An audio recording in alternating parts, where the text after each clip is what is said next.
The cold hits you first in the mortuary wing, not the temperature itself, but the way it settles into your joints and stays there, a permanent ache that reminds you where you work.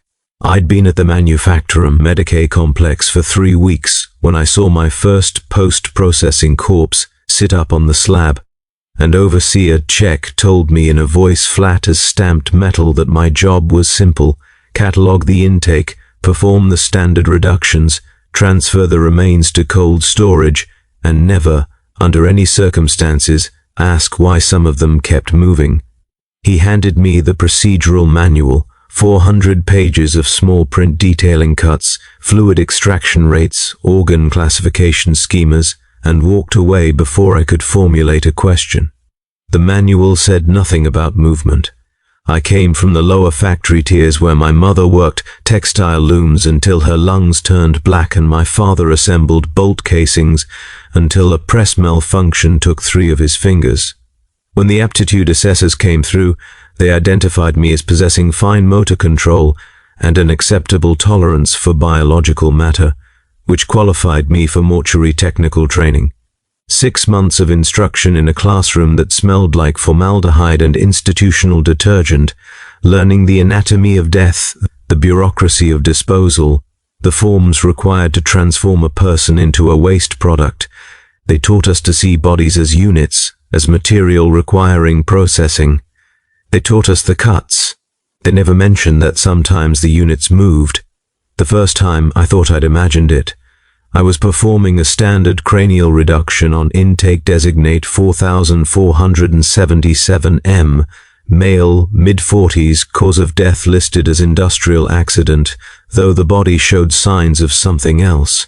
Symmetrical burn patterns that didn't match machinery contact, tissue degradation in patterns I didn't recognize. I'd made the initial incisions and was preparing to remove the cranial cap when his left hand twitched. Not a spasm, not residual nerve firing, but a deliberate curling of fingers like he was trying to grasp something. I stepped back. The hand relaxed. I waited 30 seconds, checked for a pulse I knew wouldn't be there because he'd been dead for 6 hours before arriving, and resumed the procedure. The hand moved again, reaching toward my forearm. I called for Overseer Czech.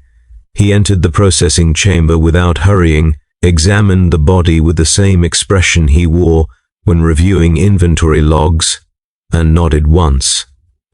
He told me that some remains exhibited residual motor function due to contamination exposure during life or death. He told me it was documented in the classified appendix of the procedural manual, which I did not have clearance to access. He told me to complete the reduction and log the movement in the anomaly register, form 7743C, available in the cabinet by the incinerator. He told me that if I filed a formal inquiry about the nature of the contamination or requested additional information beyond what was provided in my training, my employment would be terminated and my housing allocation would be revoked. He asked if I understood. I said yes. He left. The hand didn't move again, but I felt it wanting to. The anomaly register was a ledger 3/4 filled with entries in various hands, dating back 7 years. Brief notations: intake 2334F, movement observed during hepatic extraction. Intake 5821M, vocalization during spinal separation. Intake 9903F, attempted ambulation post-reduction, required restraint. Hundreds of entries, each clinical and brief, each describing impossible things in the flat language of administrative compliance. No explanations, no follow-up. Just documentation of the fact that corpses in this facility sometimes moved, sometimes made sounds, sometimes tried to walk, and that this was normal enough to require a standardized form. I completed my shift and returned to my HAB unit, a single room with a cot, a wash basin, and a window that looked onto the ventilation towers of the lower industrial sector. I tried to sleep. The cold had worked its way deeper by then, settling into my spine, and I couldn't get warm no matter how many blankets I piled on.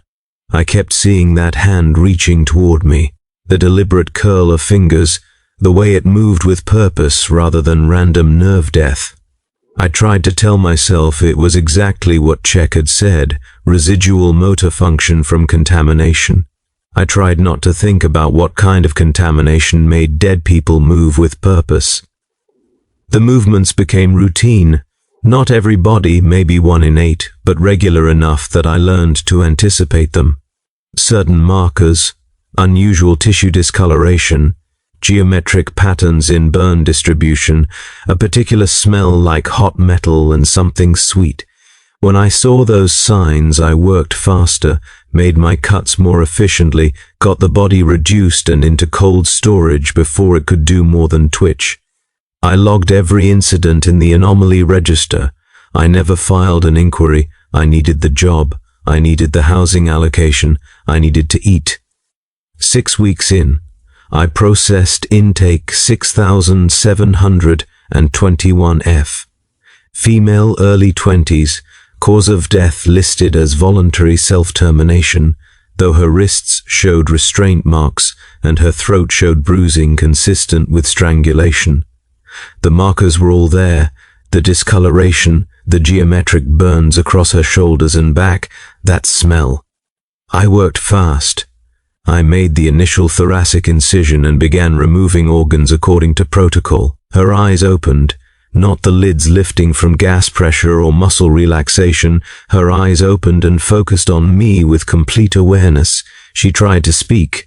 Her vocal cords had been removed during the preliminary processing, but her mouth-shaped words, "Help me." I stopped cutting.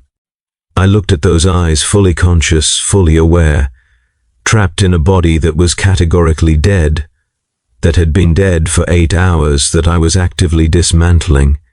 She tried to move her arms, but I'd already made the cuts that severed the major muscle groups. Her mouth kept shaping words, "Please, help me, please."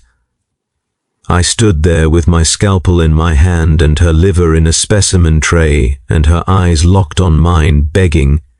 I didn't know what to do. I couldn't help her. She was dead. She was pieces. Her heart was in a separate container. Her lungs were already in the reduction furnace. There was no help available for what she was. I called for Czech. He arrived, assessed the situation and told me to complete the cranial reduction immediately. I said she was aware. He said awareness was irrelevant. The body was legally dead. The processing authorization was properly filed, and my job was to complete the reduction regardless of apparent responsiveness. He said this happened sometimes, that consciousness could persist for a brief period post-mortem in cases of specific contamination types, but that it always faded once the cranial reduction was performed. He told me to proceed. I said I couldn't. He asked if I was refusing assigned duties. I looked at the woman's eyes, still aware, still begging. I picked up the bone saw. The awareness faded when I removed her brain. Her eyes stayed open, but the presence behind them dissolved like sugar in water, leaving just empty gelatin staring at nothing. I completed the reduction. I transferred the remains to cold storage. I logged the incident in the anomaly register. Intake 6721F, persistent awareness during processing, resolved with cranial reduction. I filled out Form 7743C. I washed my instruments. I scrubbed the table. I disposed of my contaminated garments according to protocol. I went to my HAB unit and sat on my cot and stared at my hands for 4 hours without moving. I started noticing things after that. Patterns in the intake logs, correlations between contamination markers and places of employment. Most of the bodies that moved came from 3 facilities: the chemical synthesis plant in Sector 7, the deep mining operation beneath the industrial quarter, and the military barracks complex on the district's eastern edge. The bodies from those facilities always had the markers. The bodies from those facilities always moved, or vocalized, or showed persistent awareness. The bodies from everywhere else were just bodies, normal corpses that stayed dead the way corpses should. I mentioned this to Czech during a routine performance review, not a formal inquiry, just an observation, a pattern I'd noticed. He listened without expression and then asked me if I recalled the terms of my employment. I said yes. He asked me specifically if I recalled the clause regarding information gathering beyond assigned duties. I said yes. He told me that pattern recognition was not part of my job description and that documenting correlations outside of standard processing logs constituted information gathering. He told me this was my only warning. He asked if I understood. I said yes. He updated my performance review to note that I had demonstrated initiative but required guidance on maintaining appropriate scope of duties. The cold was constant by then. I wore 3 layers under my processing garments, and I was still cold, the kind of cold that comes from inside, from your bones outward. The other technicians felt it too. I could see it in the way they hunched their shoulders, in the way they kept their hands moving even when there was no work, trying to generate warmth through friction. Nobody talked about it. Nobody talked about anything, really. We processed the intake, filled out the forms, logged the anomalies, and went home to our HAB units. The facility employed 17 mortuary technicians across 3 shifts. I'd worked there 3 months and didn't know any of their names. Intake 7834M arrived on a morning when the cold was so intense I could see my breath despite the heating elements running at full capacity. Male, 30s, cause of death listed as training accident, military origin. The markers were everywhere. His skin was marked with geometric patterns so precise they looked mechanical. His tissue showed discoloration in shades I'd never seen before, and the smell was overwhelming, like hot metal and sweetness and something underneath that I couldn't identify. I logged him in, transferred him to my processing station, and began the standard reduction.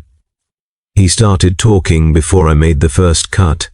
Not words exactly, but sounds that suggested language, rhythmic and structured, like he was reciting something. His mouth moved with precision despite his jaw being locked in rigor.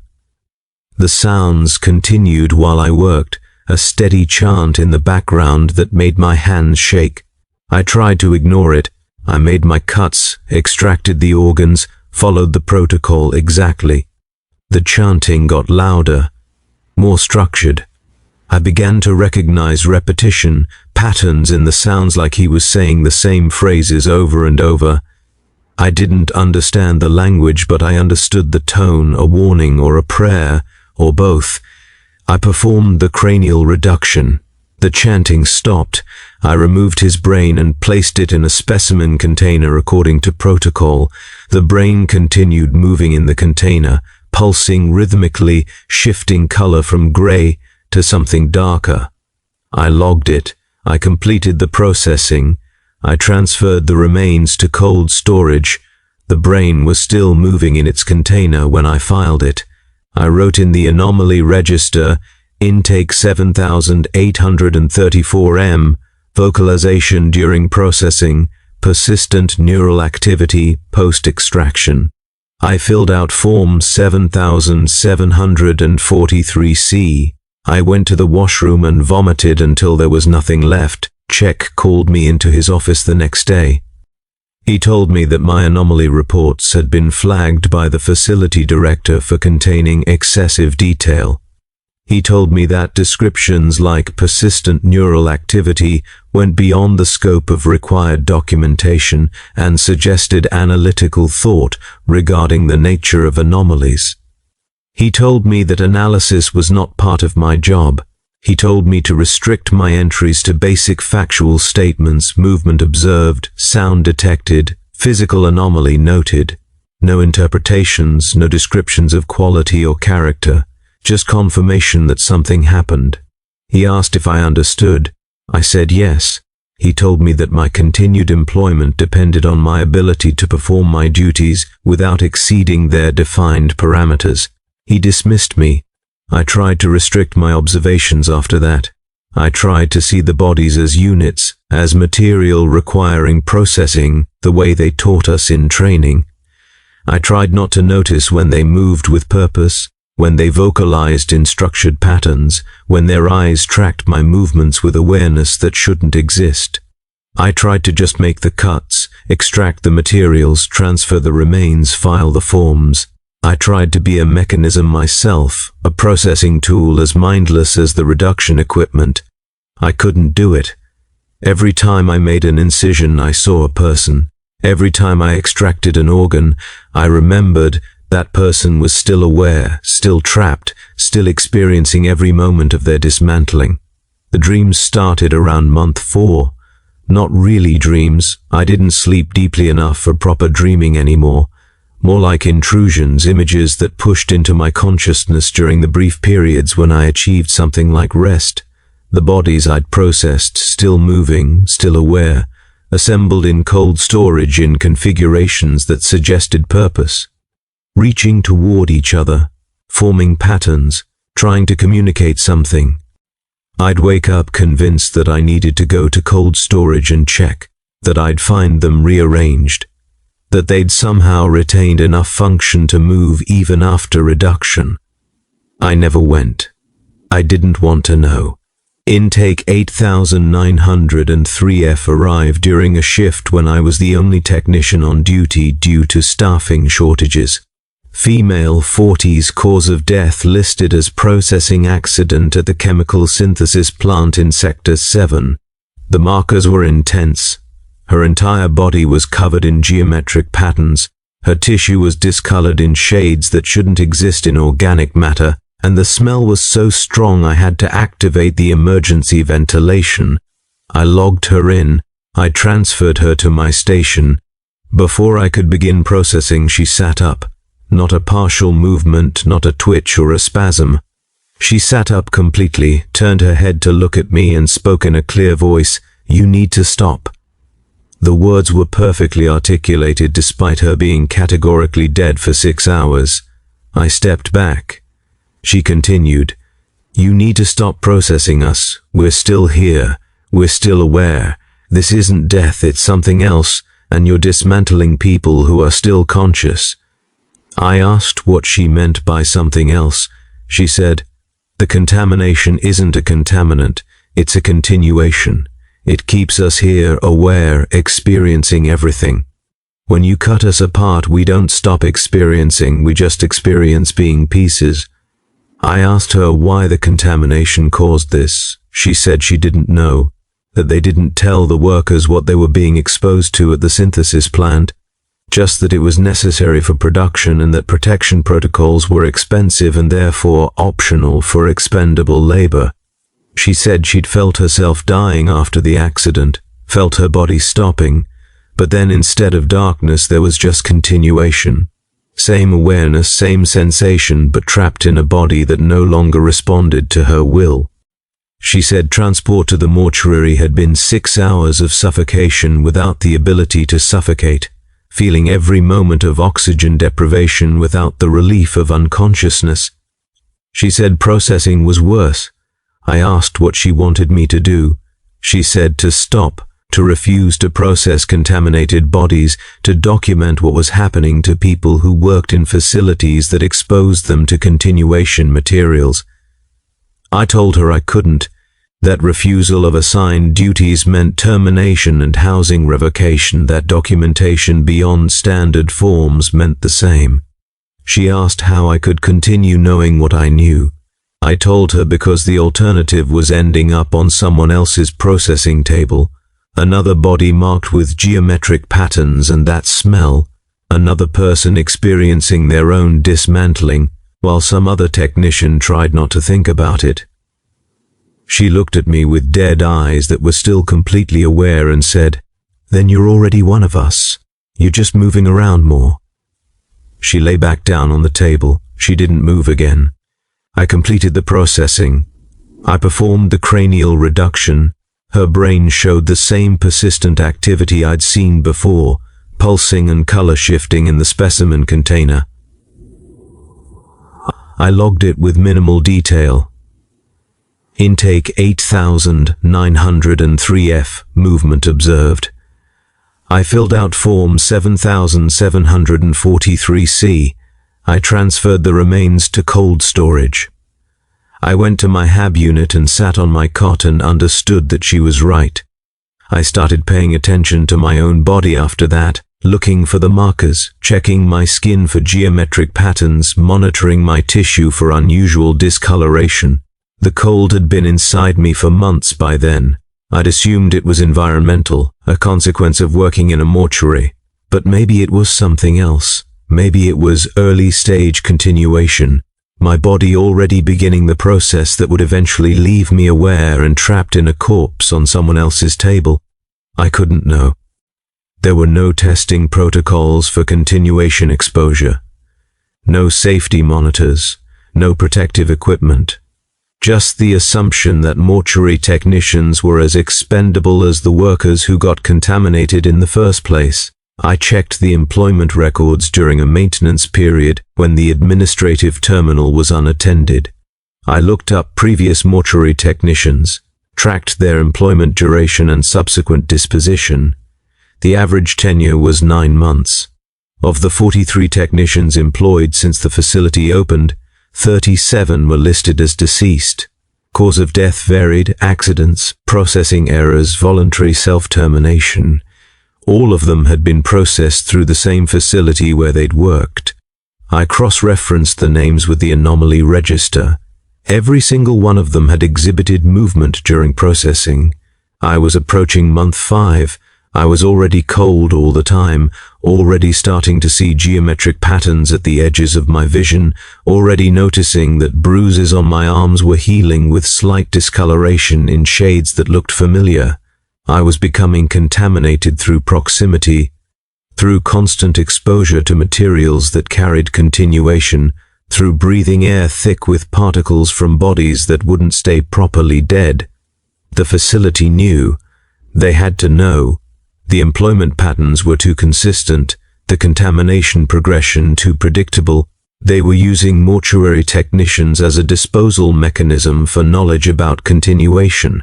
We processed the contaminated bodies, we became contaminated ourselves, and then we became bodies for the next technician to process.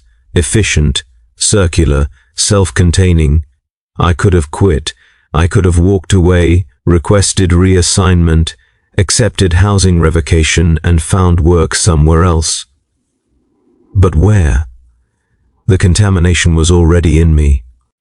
I could feel it in the cold, see it in the patterns, taste it in the metallic sweetness that had started coating my mouth.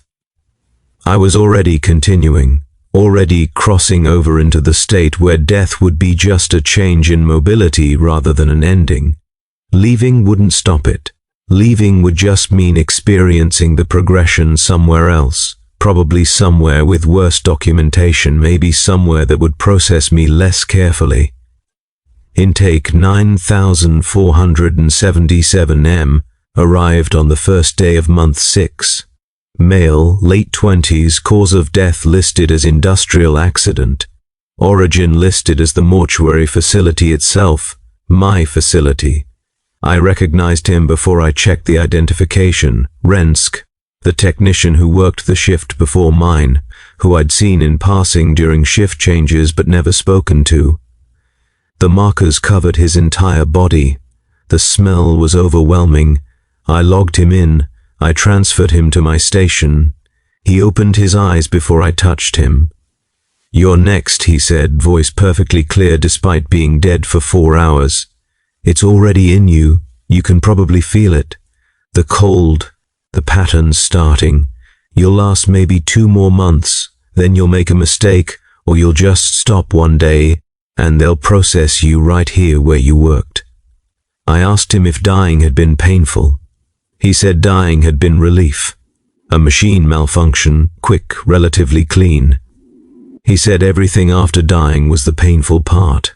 He said being aware but unable to move, feeling them transport his body, feeling me logging him in and transferring him to the table. He said the anticipation was worse than the cutting, because at least cutting was something happening rather than something about to happen. I asked him if the cranial reduction would end it, if removing his brain would finally stop his awareness. He said he didn't know because nobody who'd had it done could report back, but he suspected it just made the awareness smaller, more concentrated, trapped in a piece instead of a whole. He said the brains in storage were probably all still conscious, all still experiencing existence as isolated lumps of tissue in specimen containers. He said that might actually be worse than processing because at least processing ended with incineration, with heat that might finally destroy whatever continuation was. The brains just stayed in storage, potentially aware, potentially experiencing decades of isolation in containers. I told him I'd try to make it quick. He thanked me. I made my cuts as efficiently as I'd ever made them, extracted his organs with speed that prioritized, minimizing his awareness of each separation. I performed the cranial reduction. His eyes stayed focused on me until the moment I removed his brain. The brain pulsed in the container, shifting through colors. I logged it. Intake 9477 m, movement observed. I filled out form 7743C. I transferred his remains to cold storage. I placed his brain in the specimen archive. I wondered if he was still in there, still aware, experiencing existence as isolated consciousness in a container in a dark room, with hundreds of other brains that might also still be aware. Czech called me in the next day. He told me that my processing efficiency had declined over the past month, that my completion times were slower than baseline, that I appeared distracted during shifts. He asked if there was a problem. I told him no. He told me that distraction often indicated excessive consideration of aspects beyond required duties, that technicians who thought too much about the nature of their work typically showed performance decline followed by accidents or voluntary self-termination. He asked if I was thinking too much. I told him I was just tired. He told me fatigue could be managed with standard stimulants available through the facility Medicaid. He strongly suggested I begin a stimulant regimen. He dismissed me. I didn't take the stimulants. I knew what they were, chemical compounds designed to maintain functionality in workers showing early contamination symptoms, pushing the body to continue working even as continuation set in. They'd keep me efficient through the final weeks, make sure I processed my quota right up until the moment I collapsed. Then I'd become intake, and whoever replaced me would process my body while I experienced every moment of it. And they'd note my persistent awareness in the anomaly register using minimal detail, and the cycle would continue. The geometric patterns were visible on my skin by then, faint but present, spreading from my hands up my forearms in designs that matched the patterns I'd seen on hundreds of bodies. The cold was absolute. I couldn't get warm. I wore every piece of clothing I owned and I was still cold. The kind of cold that suggested my body was no longer generating heat properly, that my metabolism was transitioning into something that didn't require temperature regulation because it didn't require life. I checked for a pulse regularly. It was there but faint, slowing, becoming irregular. I was dying incrementally, transitioning into continuation, and I was aware enough to document every stage. I started making mistakes during processing. Small ones at first, wrong forms filed, incorrect organ classification, specimens mislabeled. G-Check documented each error. He told me my performance had declined to unacceptable levels, that I had 2 weeks to return to baseline efficiency or my employment would be terminated. I knew what termination meant in this context.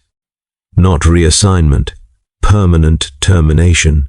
The kind that resulted in my body being logged as intake with cause of death, listed as processing accident or voluntary self-termination, whichever required less paperwork. Intake 10,234F arrived during my second to last week of employment. Female, 50s, cause of death listed as processing accident. Origin listed as the mortuary facility.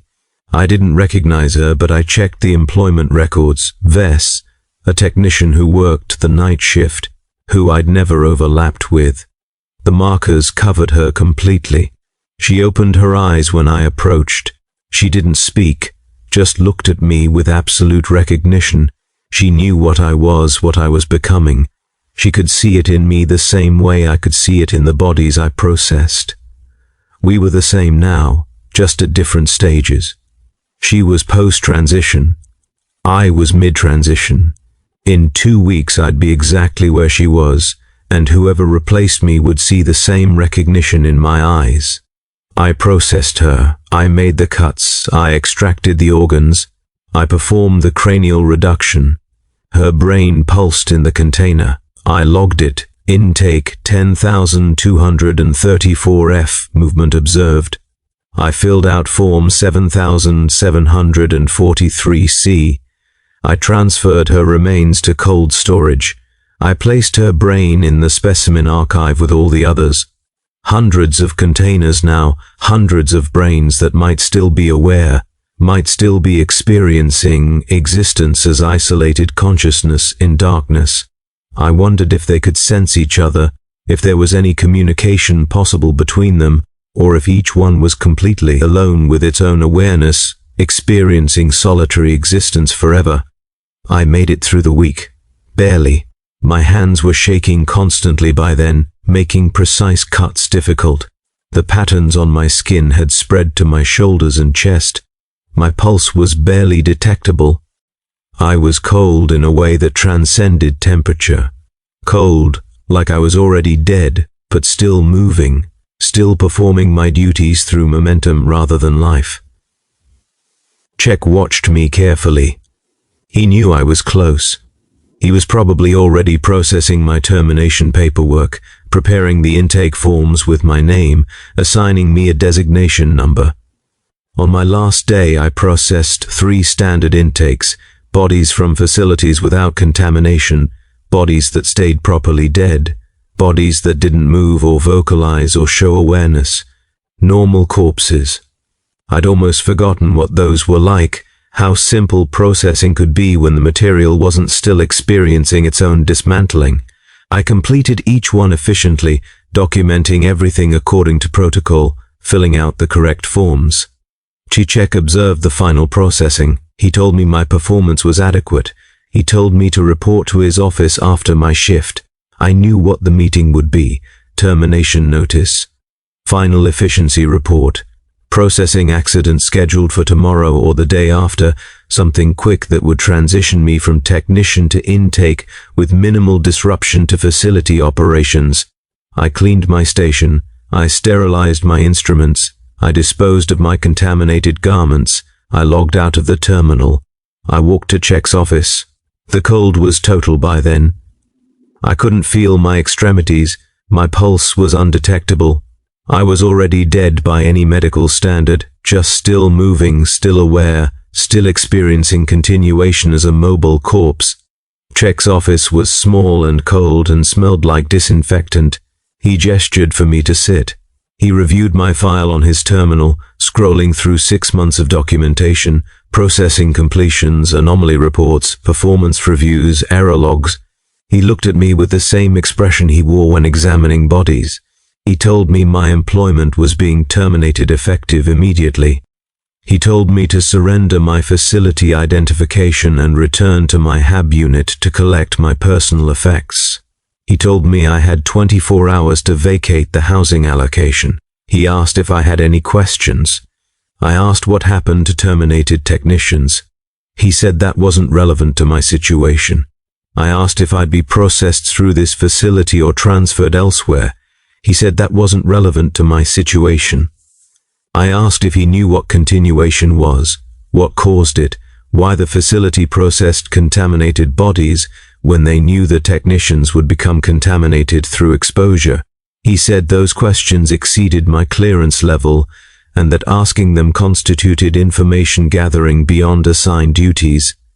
He said my termination was already processed, but could be updated to include disciplinary notations if I continued. I stopped asking questions. He handed me a document to sign: acknowledgement of termination, surrender of housing rights, agreement not to discuss facility operations with unauthorized personnel. Standard separation forms. I signed them. My hands were shaking so badly I could barely hold the stylus, and my signature looked like someone else's, like the person I'd been 6 months ago before the cold and the patterns, and the understanding that death was just a transition into something worse. Check filed the documents.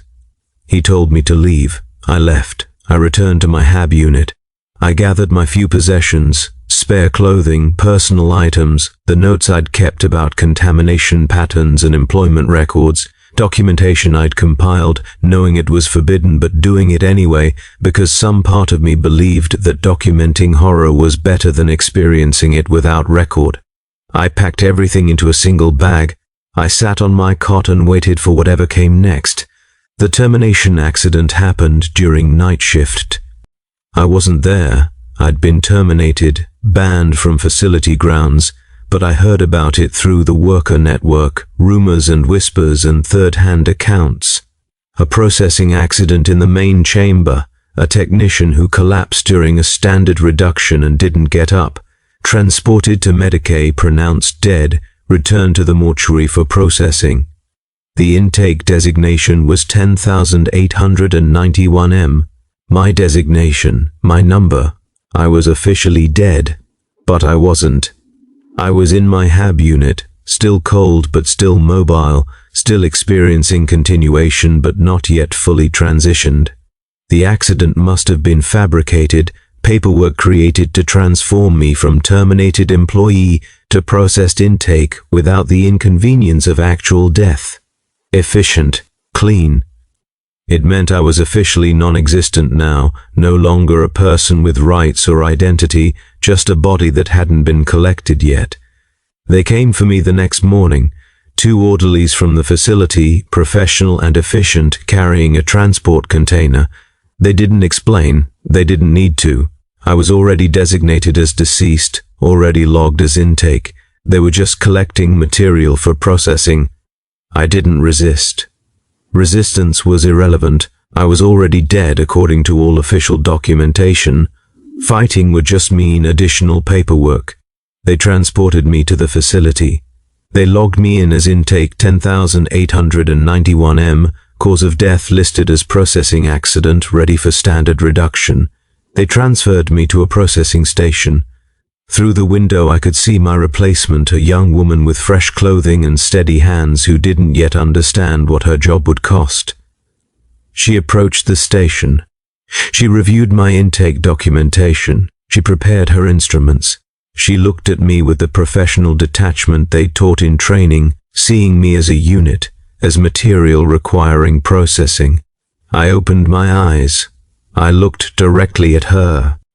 I tried to speak, but my throat was too cold, too far into continuation to produce sound. I tried to move, but my body was too far transitioned, responding sluggishly if at all. I watched her face as she processed what she was seeing, awareness in a body marked as deceased, recognition in eyes that shouldn't be capable of recognition. I watched her reach for the Vox to call the overseer. I watched her pause. I watched her make the same choice I'd made 6 months ago. Proceed with assigned duties, don't ask questions, complete the processing regardless of apparent awareness. She made the first cut.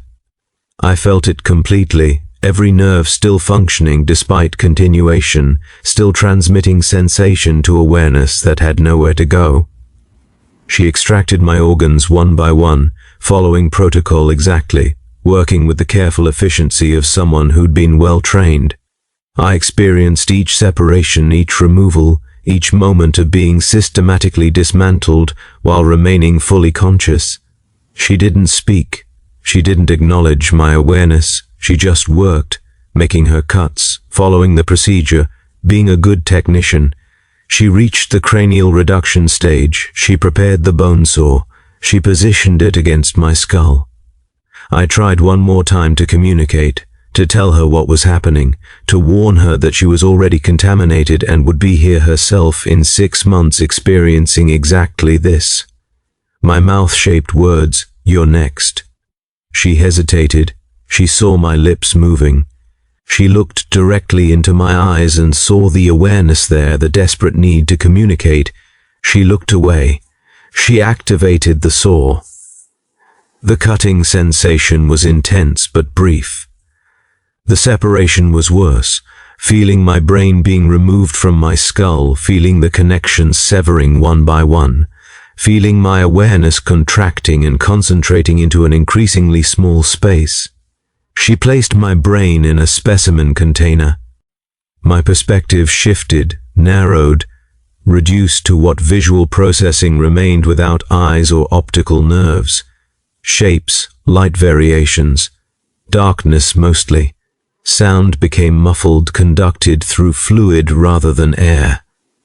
I was isolated, compressed, experiencing existence as pure awareness trapped in tissue that no longer connected to anything. She completed the processing. I couldn't see it, but I felt the absence, felt parts of me being incinerated, felt the relief as portions of my continuation finally ended. But not all of me. My brain remained preserved, filed in the specimen archive according to protocol. She carried my container through corridors I couldn't see, into a room I'd been in hundreds of times, but now experienced only as decreasing light and increasing cold and the sound of other containers being shifted to make space. She placed me on a shelf. She logged my preservation according to protocol. She left. The lights went out. I remained. I don't know how long I've been here.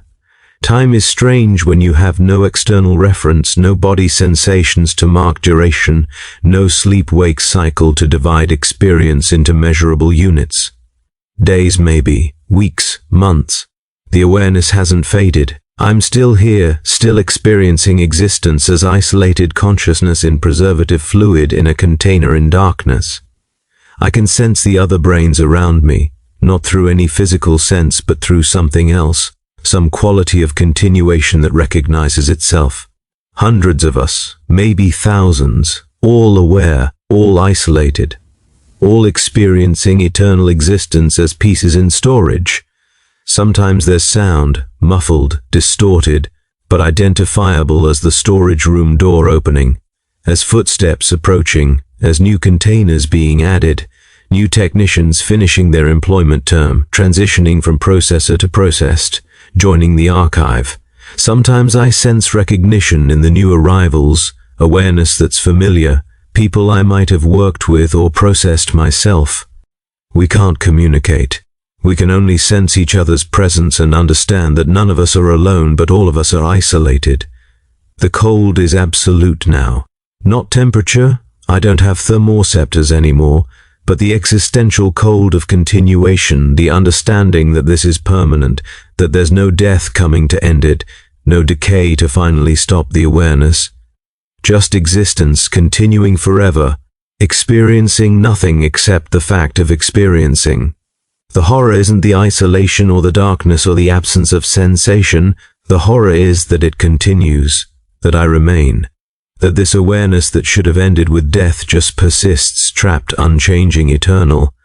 I understand now why they don't tell the workers, why they don't explain what continuation is or what causes it or what it means. Understanding wouldn't stop the contamination. It's atmospheric, unavoidable, inherent to the work itself. Understanding would just make people refuse the jobs, and the jobs need to be done. Bodies need to be processed. Contaminated remains need to be reduced and stored. The system requires technicians, and technicians require ignorance, and ignorance requires careful management of information. My job was simple. Don't ask why bodies kept moving. I asked. I found out. The answer is continuation, a state of perpetual awareness that survives death and dismantling and reduction, that can't be stopped or ended or escaped. The answer is that death is not an ending in this facility, just a transition into something worse. The answer is that I'll be here forever, aware, experiencing existence as isolated consciousness in a container in darkness, with hundreds of others who are equally aware and equally trapped. The answer is that my replacement will join me eventually. She's contaminated now, breathing the same air I breathed, touching the same materials I touched, absorbing continuation through proximity. She'll last 6 months, maybe 8 if she's particularly resilient. She'll start seeing the patterns. She'll start feeling the cold. She'll start making mistakes. She'll be terminated. She'll be collected. She'll be processed by her replacement. She'll end up here, on a shelf, aware, isolated, continuing. The door opens. Footsteps approach. A new container is placed somewhere nearby. I sense new awareness joining the archive, fresh and panicked and not yet adjusted to isolation. I sense recognition, familiar somehow, though I have no eyes to see and no context to identify. The awareness reaches out, trying to communicate, trying to find others. It encounters my consciousness and recoils from the absolute emptiness of my perspective, the understanding that there's nothing here except continuation, no hope of change or ending or escape. Welcome, I try to project, though I have no mechanism for projection anymore. Welcome to the archive. Welcome to eternity. Welcome to understanding why they told us not to ask. The new awareness retreats into itself, trying to deny what it's experiencing, trying to believe this is temporary, that something will change, that death will eventually come. It won't. This is death. This is what comes after. This is the answer to the question we were told not to ask. My job was simple. I did it anyway. Now I continue, forever, in darkness, in cold, in awareness that can't end and can't be shared and can't do anything except experience its own existence. The bodies keep moving because continuation doesn't stop. The awareness persists because that's what continuation is, persistence beyond death, beyond meaning, beyond purpose. Just awareness continuing forever. The lights stay off, the door closes, we remain. Hundreds of us, thousands maybe, all aware, all isolated, all experiencing eternity in containers in darkness. This is the answer. This is what they didn't want us to know. This is why the job was simple, because understanding makes it impossible, and impossibility makes it permanent, and permanence makes it true. We asked why bodies kept moving. Now we know. Now we are them. Now we move in the only way continuation permits, not at all, but forever.